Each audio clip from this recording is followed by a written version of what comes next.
And speaking of whom, Dr. Michael Baden right now with us, forensic pathologist. He's on the phone. Doctor, how much do they know but they can't say? In other words, as a pathologist, and you're there and they've conducted an exhaustive 4-hour autopsy.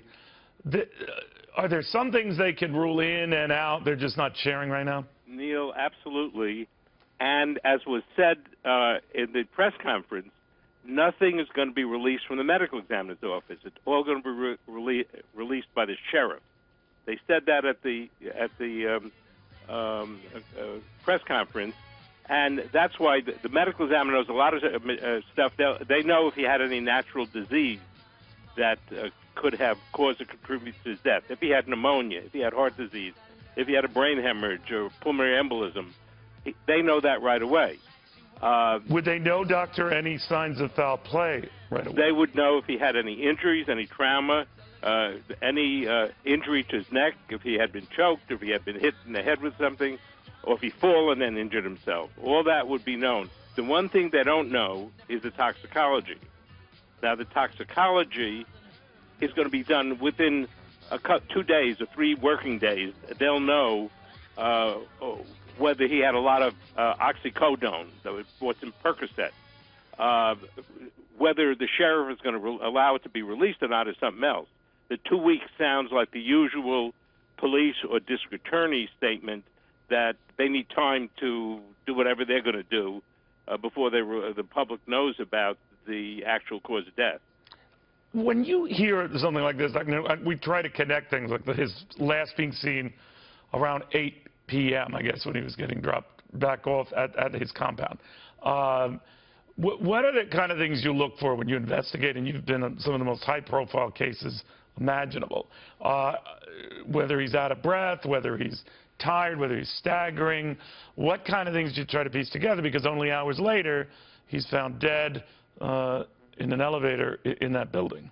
Yeah, well, it's interesting because they do have him walking around, pacing nervously, appears outside the Walgreens. Right. Now, if it's true, what the history is that what Harvey Levin has said he found, that he's been taking Percocet since 2010, then he's addicted to Percocet.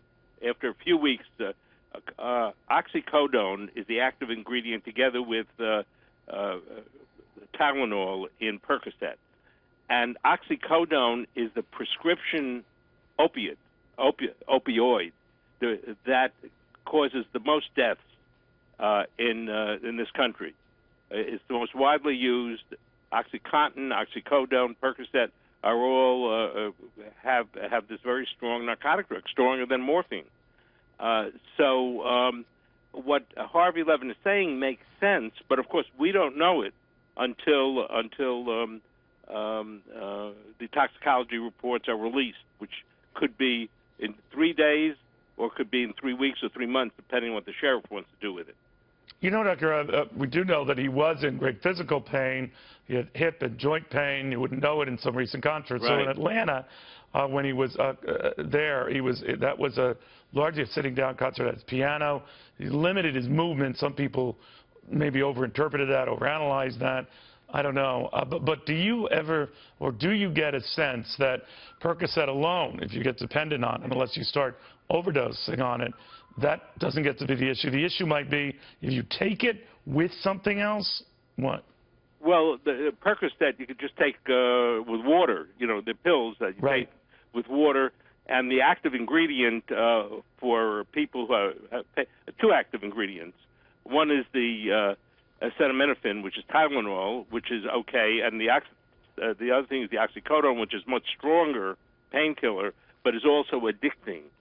And it also, see, the story about an emergency landing going down into the emergency room from the jet would go along with the fact that he was having an overdose. You don't have emergency landings for pneumonia. Once he gets the Narcan, which is the antidote, he feels fine. But he's supposed to stay there and get further evaluation, further medical treatment, and he didn't. He left, presumably against medical advice. And that's the problem with these things, Neil. You saw it with Elvis Presley. You saw it with John Belushi. When they're using Elvis Presley was mainly prescription drugs like Percocet is, where the handlers, the people around him, the entourage around him, tries to protect the star from people from the public knowing about any drug difficulties he has, but they also prevent treatment. He should have stayed in that emergency room after an overdose, if it was an overdose. Now, see, we're being speculative here. No, you're absolutely right. And by the way, the argument that he didn't was because he couldn't get a private room, whereas people said, we're out of here. We don't know what's true. But, Doctor, I did want to ask real quickly, with time for time, there is this notion that those who rely on Percocet for pain, there's a diminished return that you keep taking the same dose, that in order to get more of the pain fulfillment, you take more. Yeah, you're absolutely right. That's because one gets up a resistance to the drug. Right. So one of the characteristics of a narcotic drug is to need more and more to get the same result. And then if it was found, he was found in an elevator on the first floor, presumably collapsed.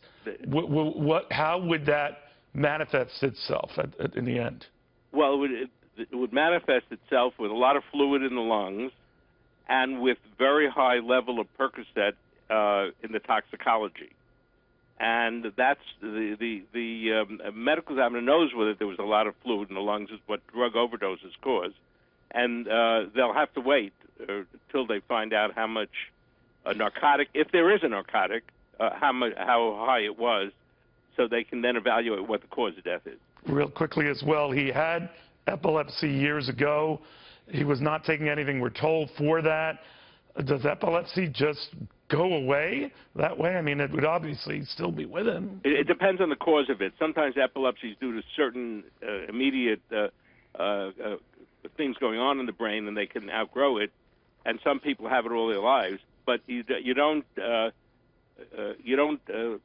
go down an airplane for epilepsy. You know, if you have epilepsy, right, you recover from it.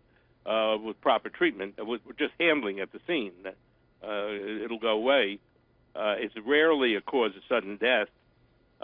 So that's one of the things they're looking for, to see if he has any kind of brain damage. If he has some brain damage, that could be a cause of epilepsy that persists all during life. But oxycodone is not, Percocet is not a treatment for epilepsy.